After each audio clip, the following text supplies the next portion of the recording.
नमस्कार। Observations with experience के इस यूट्यूब चैनल पर आपका स्वागत है। मैं हूं आपका मित्र वसीम सक्सेना। जब कोई व्यक्ति किसी नए पद पे या किसी नई जिम्मेवारी के साथ बंधता है, आसीन होता है, तो शुरू शुरू में तो वो पिछले जीवन से जुड़ा हुआ होता है। जैसे पहले वो कोई हल्का काम करता था, अब उसको जिम्मेवारी वाला काम मिला, तो दोनों की जिम्मेवारियों में फ़र्क है। धीरे धीरे धीरे धीरे जब वो नई जिम्मेवारी से जुड़ता चला जाता है, तो जो उसका पद है, जो पोस्ट है, उस पोस्ट के हिसाब से उसकी आदतें भी बदल जाती हैं और वो वही हो जाता है। मैं इस बात को क्लियर करने के लिए एक एग्जांपल देता हूँ। एक बार एक एक्सपेरिमेंट किया गया कि इस प्रकार का अगर कुछ होता है तो जीवन पर प्रभाव क्या पड़ता है। कुछ स्टूडेंट्स थे, उनको तैयार किया गया 15 दिन के लिए एक रिहर्सल पीरियड के लिए। आधों को तो बनाया गया कैदी और आधों को बनाया गया जेलर का, जेल के गार्ड्स। जो कैदी बने थे उनको 15 रुपये रोज के हिसाब से या 150 रुपये रोज के हिसाब से एक कीमत रखी गई थी, और जो गार्ड्स थे उनको भी कुछ रखा गया था कि आपने एक्ट करना है और 15 दिन के बाद हम रिजल्ट देखेंगे। ये उनको बताया नहीं गया था, उन्हें खाली एक्टिंग करनी है। चले गए, कुछ कुछ चले गए। उनको तो लग रहा था जैसे वो पिकनिक पे जा रहा है। कोई बात नहीं, ये शुरुआत का दिन था। जो गार्ड थे उनको ये लोग सीरियसली ले नहीं रहे थे, तो साथ के तो हैं, दोस्त लोग तो हैं, साथ साथ पढ़ते थे। दूसरे दिन एज पर शेड्यूल, जैसा कि गार्ड्स को बताया गया था, 2:30 बजे कैदियों को उठाना है। उन्होंने सीटी बजानी शुरू की। कोई भी कैदी उठ कर राजी नहीं हुआ। अरे रहने देना, सोने देना, क्यों तंग कर रहा है, सोने दे। क्योंकि वो एक्चुअल में कैदी नहीं थे, वो कैदी की एक्टिंग कर रहे थे, तो उनके अंदर कैदी वाला भाव नहीं आया था। हालांकि ये दिखाने के लिए उनको घर से नकली में हाउस अरेस्ट किया गया था, गिरफ्तार करके लाया गया था, और उसके बाद उनको जेल में डाला गया था ताकि उनको फीलिंग आए। लेकिन वो उनके लिए नाटक था भी नाटक।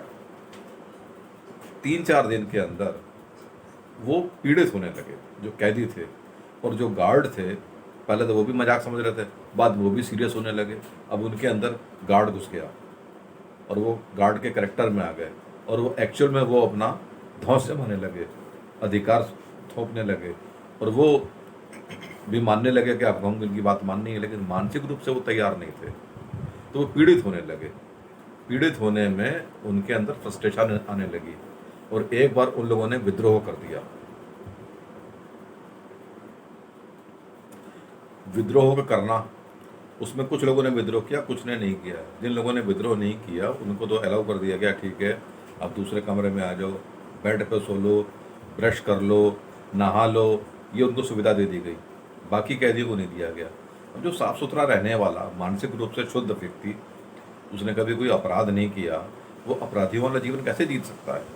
और अगर जिएगा तो उसके अंदर फ्रस्ट्रेशन आएगी तो वो पता नहीं क्या कर ले। जो 15 दिन का प्रोग्राम था वो 6 दिन में ही ख़त्म करना पड़ गया।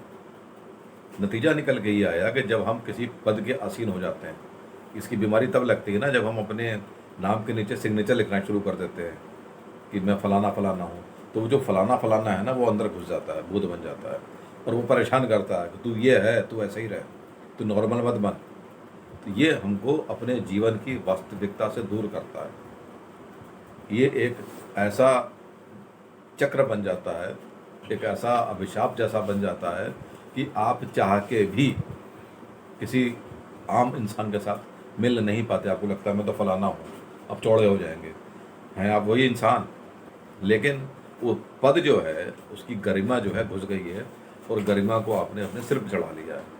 एक बार मैं किसी फंक्शन में गया था, वहाँ पे कुछ सज्जन आए हुए थे, वो कोई उच्च अधिकारी रहे होंगे, उनकी पत्नी उनके साथ बैठी हुई थी, मैं साइड में था।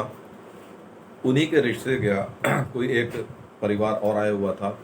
जो लेडी थी वो उठ के आई, नमस्ते की, भैया नमस्ते, ये शायद उनकी भाभी लगती होंगी।